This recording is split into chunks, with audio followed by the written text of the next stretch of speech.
तो ये कहानी है द्वेष प्रेरित, लापरवाही से भरी, बिना अधिकार क्षेत्र के कार्रवाई करने की कहानी। यद्यपि मैं संक्षिप्त में कहूंगा, लेकिन ये बहुत रोचक कहानी है। शोर बहुत था, जोर नहीं था, आरोप था, आधार एकदम नहीं था, कभी नहीं था। इस केस में सत्ता के दबाव पर संविधान का अंतिम प्रभाव पड़ा है। कल के निर्णय में जहां इल्जाम हवा में थे, कानून जो है जमीन पर था। और मैं आपको प्रमाणित करूंगा कैसे द्वेष से भरा है। याद रहे 2021 में ईडी ने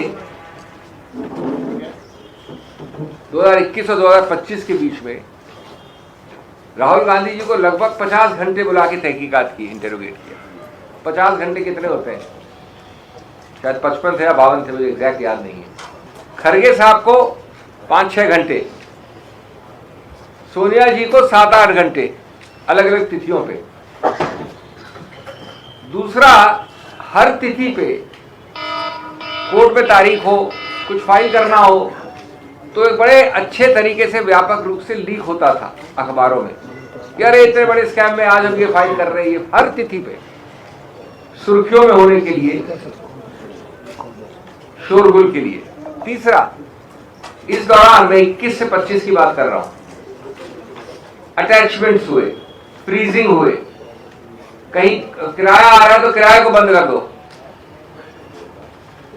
अब ये रोचक कहानी क्यों है कि ये शुरू हुई थी 2014 में, सुब्रमण्यम स्वामी साहब ने शुरू की थी। एक प्राइवेट कंप्लेंट की और उसमें समनिंग ऑर्डर हुआ। मैं मोटी मोटी बात कर रहा हूं, तकनीकी बात नहीं करूंगा। 2014 में ही सुब्रमण्यम स्वामी जी ने हजारों सैकड़ों बार लिख दिया सीबीआई को और ईडी को कि मैंने ये कार्रवाई कर दी है, ये आरोप है, ये गलती है, ये है फलाना ढीकर। अब रोचक बात सुनिए, 2014 से 21 कितने साल होते हैं? 7 वर्ष तक सीबीआई और ईडी ने लिखित रूप से अपनी फाइल्स में लिखा कि इसमें कोई प्रेडिकेट ऑफेंस नहीं बनता है। ये मैं नहीं कह रहा हूं। अगर आपको शक शुभाव, हम हवा में बात नहीं करते हैं, मैं तथ्यों के आधार पर बात करता हूं। अगर शक शुभाव जो मैं बोल रहा हूं तो पैरा 218 से 233 पढ़ लीजिए निर्णय की। ये बहुत महत्वपूर्ण बात है। 2014 से 21 तक फाइल पे, क्योंकि ओपिनियन ली गई, सलाह ली गई, प्रेडिकेट ऑफेंस एफआईआर की एजेंसी होती है सीबीआई, मनी लॉन्ड्रिंग की एजेंसी होती है ईडी। दोनों का संयुक्त सहमति थी, जॉइंट कंसेंसस ये शब्द इस्तेमाल किया है जज ने 232 पैरा नंबर पे। संयुक्त सहमति कि इसमें कोई प्रेडिकेट ऑफेंस का एफआईआर बनता ही नहीं है। नहीं तो आप समझिए कि 7 साल तक कोई एफआईआर लॉन्च नहीं करता क्या? क्यों नहीं की लॉन्च? उसके बाद अचानक 30 जून 2021 को एफआईआर लॉन्च होती है।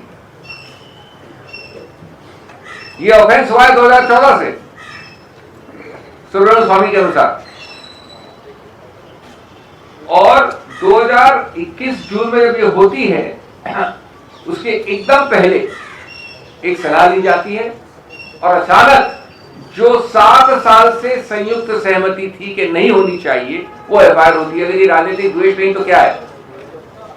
यानी कहा गया सलाह कुछ भी हो, ओपिनियन कुछ भी हो, संयुक्त कंसेंसस कुछ भी हो, आपको एफआईआर फाइल करनी है तो कर दी। वो एफआईआर की कल कॉग्निजेंस, वो सॉरी ईसीआर कर दी, एफआईआर ने ईसीआर कर दी जून में ईडी ने। उसकी कॉग्निजेंस लेने से मना किया है कल जज ने, कल वाले निर्णय में। ये एजेंसीज के दुरुपयोग का सबसे ज्यादा प्रत्यक्ष प्रमाण है। किसकी जवाबदेही है इसके लिए, किसकी कुर्सी है, किसके विरुद्ध एक्शन लिया गया है। एक और पक्ष, इस निर्णय के स्तंभ क्या है? ये बार बार कहते हैं प्रोसीजरल है, कुछ नहीं है, टेक्निकल है, प्रीमेच्योर है, कल से सुन रहा हूं मैं। इसके 4-5 स्तंभ सुनिए, 5 स्तंभ में मुख्य। स्तंभ नंबर 1 जो हमारी दलील थी कि कानून कहता है, लिखा है सेक्शन 5 में पीएमएलए एक्ट में कि सिर्फ पर्सन ऑथराइज टू इन्वेस्टिगेट की कंप्लेंट या एफआईआर पे कार्रवाई हो सकती है। शब्द है पर्सन ऑथराइज। अब सुब्रमण्यम स्वामी तो पर्सन ऑथराइज नहीं है ना, ये तो प्राइवेट आदमी ने कंप्लेंट की थी। ये अलग कहानी और रोचक है कि सुब्रमण्यम स्वामी ने खुद अपनी मैजिस्ट्रेट वाली समनिंग ऑर्डर और कंप्लेंट को, कार्रवाई को अपने आप हाईकोर्ट जाके अपनी खुद की कार्रवाई को स्थगित करवा दिया। वो अलग कहानी है। तो इसके आधार पर जज ने कहा कि आपने अनुच्छेद 5 के कंडीशंस को सेटिस्फाई नहीं किया। सिर्फ एजेंसी यानी सीबीआई या ईओडब्ल्यू ये एफआईआर फाइल कर सकती थी, जो नहीं की। 2014 से 21 और 21 से 25 यानी लगभग एक दशक से नहीं की। फिर कहा है कि नींव, हर चीज की नींव, पीएमएलए की नींव, पीएमएलए बना था एक एफएटीएफ फाइनेंशियल टास्क फोर्स के अंतर्गत। उससे लिखा हुआ है कि इसकी नींव होनी चाहिए एक एफआईआर, एक प्रेडिकेट ऑफेंस जिसको कहते हैं वकील, टेक्निकल टर्म प्रेडिकेट ऑफेंस। और इसका उद्देश्य है कि ये परिणाम स्वरूप एक कार्रवाई होती है जिसमें इसकी नींव होती है प्रेडिकेट ऑफेंस। और निर्णय में ये कई अच्छे विस्तार से लिखा गया है। तो जब नींव नहीं तो इसमें आपको इमारत खड़ी की गई। एक इमारत राजनीतिक आरोपों से मुकदमे बनाने की। मुकदमे राजनीतिक आरोपों से नहीं बनते, वो विधि के आधार पर बनते हैं। और कल अदालत ने याद दिलाया कि प्रक्रिया, कानून, अनुच्छेद न्याय की आत्मा है, बाधा नहीं है। कि अचानक आपने एक को बोल दिया है 2021 में करो एफआईआर, ओपिनियन कुछ भी करो, क्योंकि इसमें गांधी हैं, इसमें कांग्रेस है, इसमें खड़गे जी हैं। और सोचिए कुल मिला के करीब 80 घंटे ऐसे लोगों को कार्रवाई कर दी बिना ये जाने के एफआईआर नहीं है। बिना कानूनी नींव के खड़ा किया गया मुकदमा अपने बोझ से खुद गिर गया। हाँ, ये बात सही है कि जज ने कहा है कि मैं आगे मेरिट्स पे नहीं जाने की आवश्यकता है, क्योंकि ये बहुत महत्वपूर्ण बात है। कानून में, फौजदारी कानून में सबसे न्यूनतम स्टेज होती है कॉग्निजेंस देने की। कॉग्निजेंस मतलब होता है कि आप मेरे घर के बाहरी दीवार के अंदर भी नहीं आ सकते, यानी ये घर है इनका, ये दीवार इसके बाहर ही रोक देते हैं। तो जज ने उस न्यूनतम आधार और कसौटी पे कॉग्निजेंस देने से मना कर दिया है। यानी ये इतनी बेकार कंप्लेंट है कि मैं कॉग्निजेंस भी नहीं लूंगा। और फिर कहा है कि मैंने पूछा एएसजी राजू से कि आपने ये रोचक नई एफआईआर जो फाइल की है 3 अक्टूबर 2025 को, यानी कुछ हफ्ते पहले, तो उन्होंने कहा कि इस नई एफआईआर का कोई संबंध नहीं है, कोई प्रभाव नहीं है पुरानी वाली का। ये हम सब जानते हैं कि हमारी दलील खत्म हुई, इतनी बुलंद और इतनी मजबूत थी हमारा स्टैंड कि घबराहट में, बौखलाहट में उन्होंने एक और एफआईआर ठोक दी है 3 अक्टूबर को। उस प्रक्रिया को अलग से हम डील करेंगे। इसमें स्पष्ट लिखा है निर्णय में कि हम उस प्रक्रिया को देख नहीं रहे हैं, कुछ नहीं कह रहे हैं उसके बारे में। लेकिन ये भी आपको द्वेष बताता है, आपने संयुक्त सहमति के बाद गलत चीज की, कोर्ट ने क्वॉश की, आपको ये मालूम होते हुए आपने फिर एक नई एफआईआर ठोक दी 3 अक्टूबर को। ये सब एक राजनीतिक द्वेष की कहानी है। मैं 2 शब्द और आपको मेरिट्स पे करके अपनी बात हिंदी में खत्म करता हूँ, शायद इंग्लिश में होगा तो इंग्लिश में बोलेंगे। ये मेरिट्स में एक अजीबोगरीब केस क्यों है? वास्तव में अजीबोगरीब केस है इसलिए क्योंकि 1 मिलीमीटर जहां कोई स्थानांतरण नहीं हुआ किसी चीज का।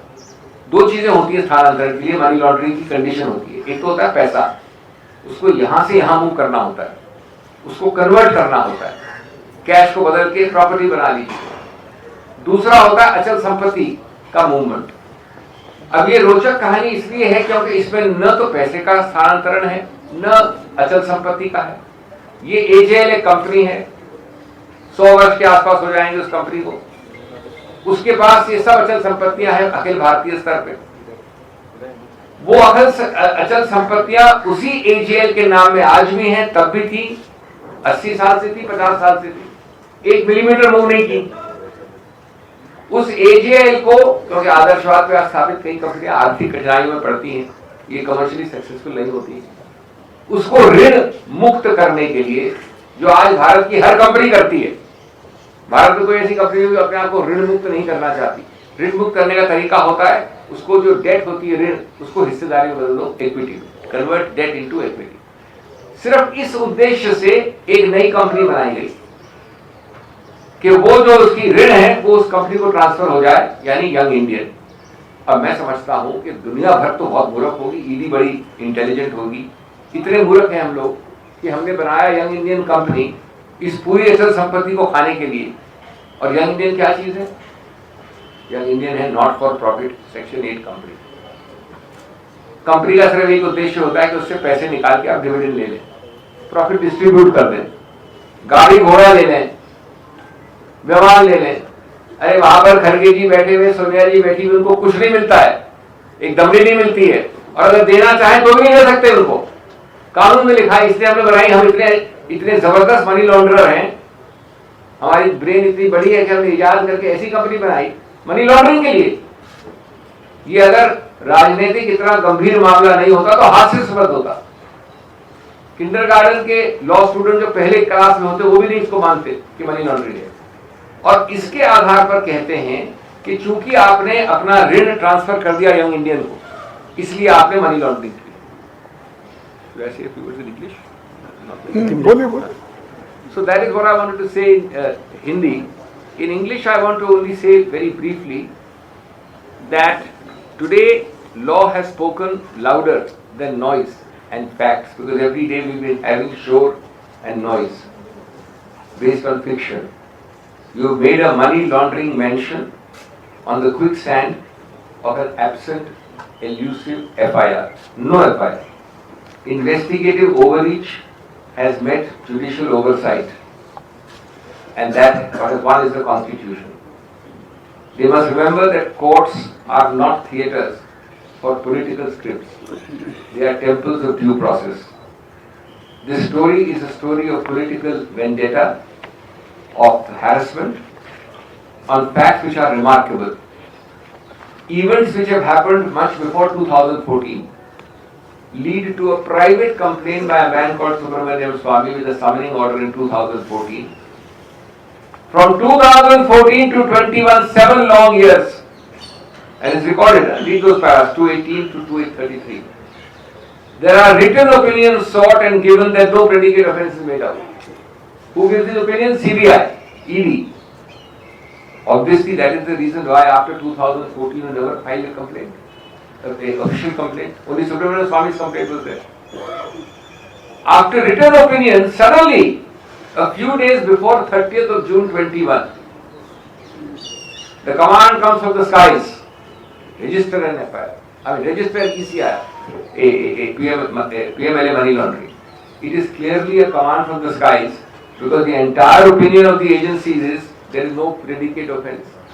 On that command, and we can guess very easily where the command comes from, on 30th June 21, 7 years after Mr. Subramanian Swamy has written again and again that I have filed a complaint, and you have taken a decision not to file an FIR. Suddenly on 30th June 2021 an FIR is filed. From 21 to 25, from Sonia Gandhi, Rahul Gandhi, Kharge ji and many others, 55 hours plus 6-7 hours plus 8 hours, I believe a total of almost 90 hours of interrogation, repeatedly going, and every time they get up and go, there are big surkhiya, big newspaper reports, to harass, to embarrass, to create a climate. And then comes this judgment which says that, sir, just a little bit small thing. The financial task force which created the PMLA section 5, all requires a predicate offence. Kindly show me the predicate offence. And nobody can find the predicate offence. This head should have rolled for this. Instead, what you will have is justification. You will have appeals on this order, and then comes this nice little new delicious FIR on 3rd of October 25, that is 8 weeks ago or 6 weeks ago. Why the new FIR? This is an offence pre-2013. Because you want to keep the pot boiling. Because there is Sonia Gandhi involved, Rahul Gandhi involved, Mallikarjun Kharge involved. That's the only reason. The Congress party involved. So, today's order is a reminder that criminal law is not a political press release, which is what you've been doing for the last 7 years. You cannot weaponize the PMLA and then plead ignorance of the conditions of PMLA itself. This case has always been long on rhetoric, and short on legs. And lastly, friends, this is the first one-trick wonder of its kind in PMLA, where there is alleged money laundering without 1 paisa moving 1 inch and 1 property moving 1 foot. AJL, the owner of all the immovable properties, remains the owner from time immemorial, 50, 60, 70 years. AJL is converting a debt to equity. All companies do it by issuing shares. AJL shares are got by a remarkable company designed for money laundering. Young Indian, a not-for-profit company where even if you want, you can't pay a paisa of dividend. Where the people sitting there can't draw perks, car, Hawai Jahaz, dividend, profit, salary, nothing. So AJL remains the owner. The shareholding of AJL remains with Young Indian. Young Indian remains a not-for-profit company, and you have this grand, big game of money laundering. You can judge for yourself. Thank you.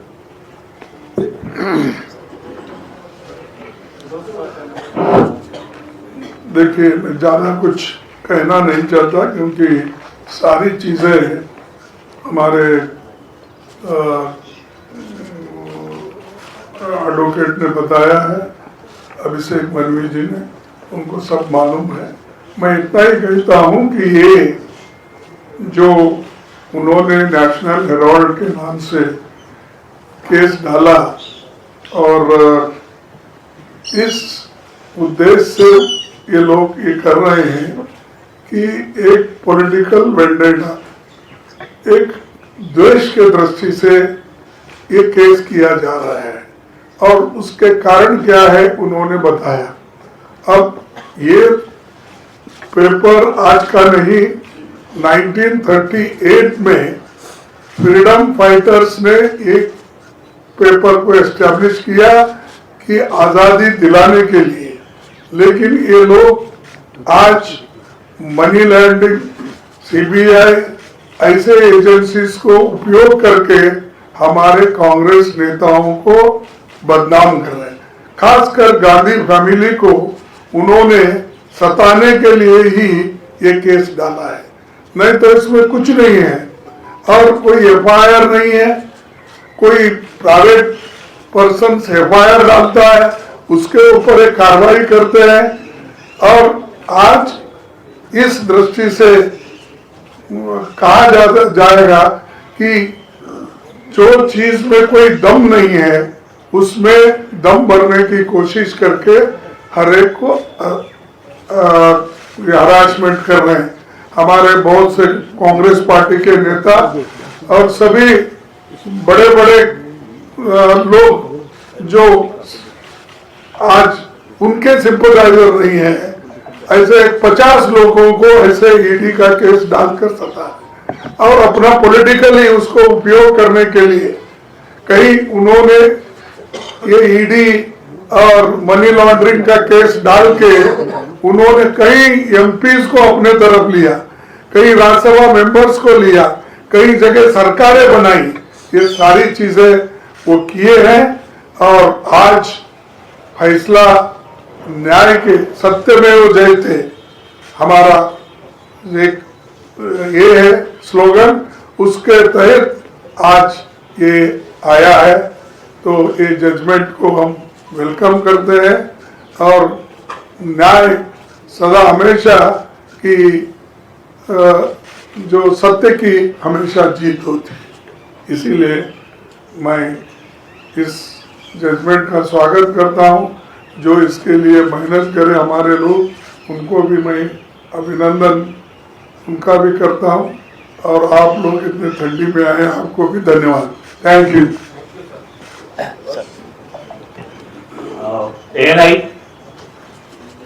अरे